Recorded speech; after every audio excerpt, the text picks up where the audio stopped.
Hello everyone, welcome to my channel tech classes. इस video में हम डेटा प्री प्रोसेसिंग के बारे में बात करेंगे। अभी जो डेटा प्री प्रोसेसिंग है for time series data is very different from the normal data pre processing.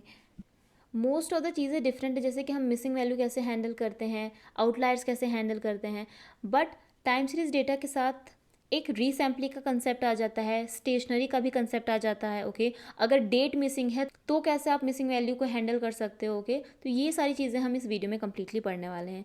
पहला जो मिसिंग वैल्यू है, मिसिंग वैल्यू अभी आपका ऐसा हो सकता है कि आपका डेट कंटिन्यूअस है बट उस डेट की वैल्यू प्रेजेंट नहीं हो। ये फर्स्ट केस है। Okay, date with no value missing value के केस में। और सेकंड है कि वो डेट ही प्रेजेंट नहीं है, that is not present. Okay, आपका जो डेटा है वो कंटिन्यूअस ही नहीं है। फॉर एग्जांपल आपका जैन का डेटा है, फेब का डेटा है, मार्च का डेटा है, देन अगेन आपका उसके बाद जून का डेटा आ गया, जुलाई का डेटा आ गया।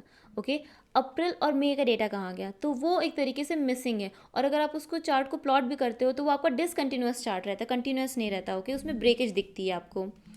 और that is also not useful for forecasting. तो उसको हैंडल हम किस तरीके से करेंगे? There are different methods for handling the missing value. First method is imputation. Imputation का मतलब क्या हुआ कि हम डेटा को ही रिप्लेस कर रहे हैं विथ सम वैल्यू। और वो वैल्यू क्या हो सकती है? उसकी मीन हो सकती है, उस पूरे कंप्लीट डेटा की मीन हो सकती है, मीडियन हो सकती है। मीडियन आप जानते हो, मिडिल वैल्यू। मोड, जो सबसे ज़्यादा वैल्यू फ्रीक्वेंटली ऑकर्ड वैल्यू जो है वो मोड होती है। ओके, फॉरवर्ड फिल कर सकते हैं हम कि लास्ट वैल्यू जो रहेगी उसको हमने लाइक मिसिंग वैल्यू वाले डेट पे डाल दे। फॉर एग्जांपल मार्च की वैल्यू हमने अप्रैल में डाल दी। ओके, और बैकवर्ड फिल भी कर सकते हैं। बैकवर्ड फिल का मतलब क्या हुआ? जून की वैल्यू हमने मई में डाल दी। Okay, second method is interpolation.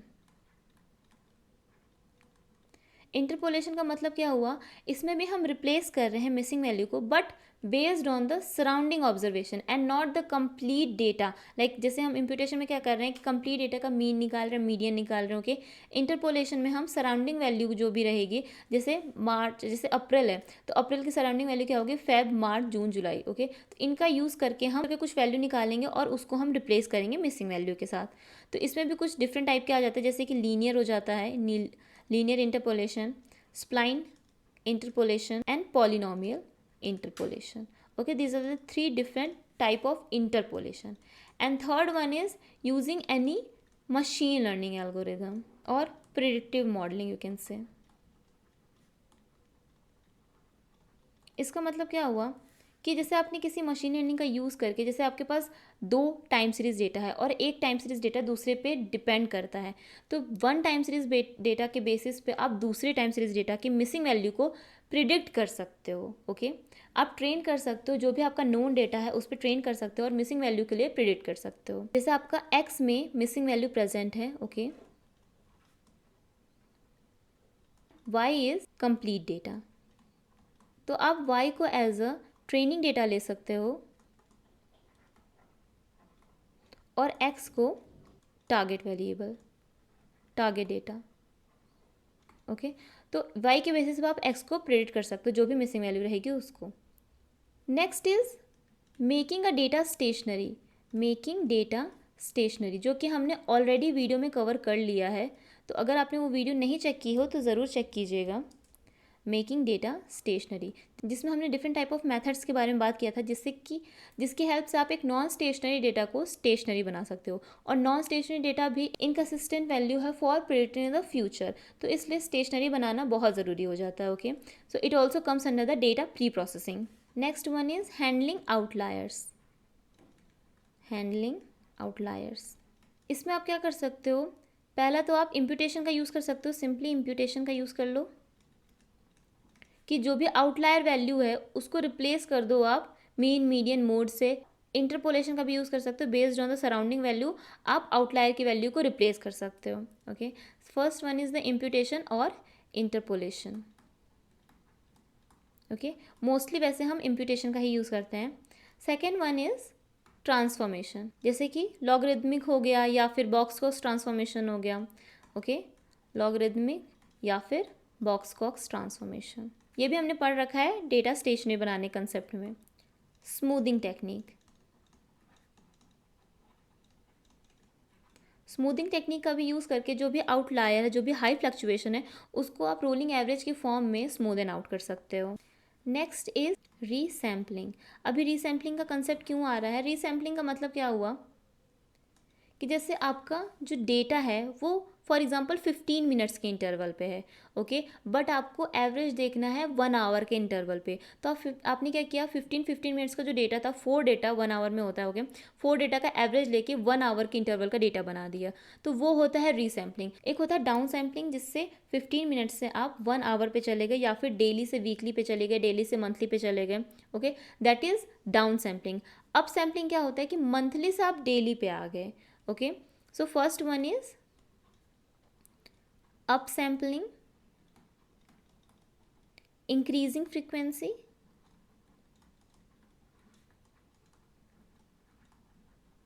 downsampling, that is decreasing frequency, okay. So जैसे अपसैम्पलिंग में आपने क्या किया, monthly to daily, and downsampling में क्या किया, daily to monthly.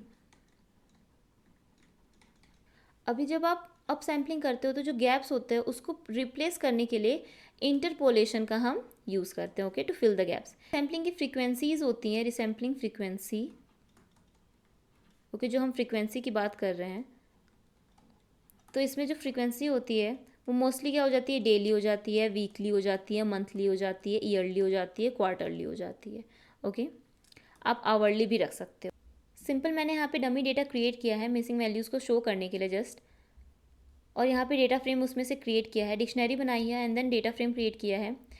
Date value को पहले डेट टाइम बनाया क्योंकि मैंने एज ए स्ट्रिंग पास किया है, okay, and then set index किया है डेट कॉलम।